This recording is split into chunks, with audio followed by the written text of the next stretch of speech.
அனைவருக்கும் வணக்கம். வெற்றி முருகா எல்எஸ்எஸ்ஆர் பஸ்ஸில் பேசுகிறேங்க. இப்போ நம்ம பார்த்துக்கிற பூமி பார்த்திங்கன்னா 1 ஏக்கர் 40 சென்ட் உள்ள ஒரு அருமையான விவசாய பூமி தான் பார்த்துக்கிறோம். இது எங்கே அமைஞ்சிருக்குன்னு பார்த்தீங்கன்னா பொள்ளாச்சி டு தாராபுரம் மெயின் ரோட்டில் குடிமங்கலம் அப்படிங்கிற ஏரியாவில் வந்து அமைஞ்சிருக்குங்க.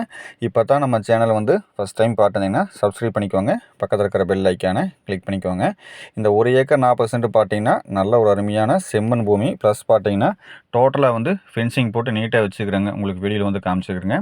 அதுவும் பார்த்தீங்கன்னா நமக்கு மெயின் ரோட்லேருந்து கரெக்டாக ஒரு 5 நிமிஷத்தில் இந்த பூமிக்கு வந்து ரீச் ஆகிடலாம். குடிமங்கலத்துலேருந்து வந்தோம்னா கரெக்டாக ஒரு 10 நிமிஷங்க. அதிகபட்சமே வந்து 10 நிமிஷம். சுற்றிலையும் பார்த்தீங்கன்னா விவசாயம் பண்ணிட்டு இருக்கிறாங்க.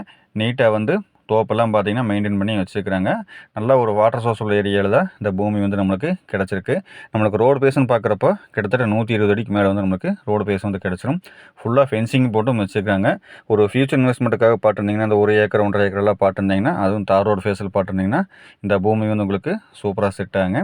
இந்த லேண்டுக்கு லேண்ட் ஓனர் சொல்லும் விலைன்னு பார்க்குறப்போ இந்த 1 ஏக்கர் 40 சென்டோட மொத்த விலையே பார்த்தீங்கன்னா 65 லட்சம் தான் சொல்கிறாங்க. அதுவுமே பார்த்தீங்கன்னா சொல்லும் விலை தான்.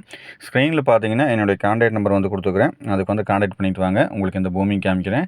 ஏன்னா இந்த ஏரியை பொறுத்த வரைக்கும் பார்த்தீங்கன்னா 1 ஏக்கரை வந்து 55 லட்சம் வரைக்கும் எம்டி லேண்ட் வந்து போயிட்டுருக்கு. இவர் வந்து பார்த்தீங்கன்னா 1 ஏக்கர் 40 சென்ட் மொத்தமே பார்த்தீங்கன்னா 65 லட்சம் தான் சொல்கிறாங்க. நேரில் வந்து பூமி பாருங்கள். கொஞ்சம் அனுசரித்து பேசிக்கலாங்க.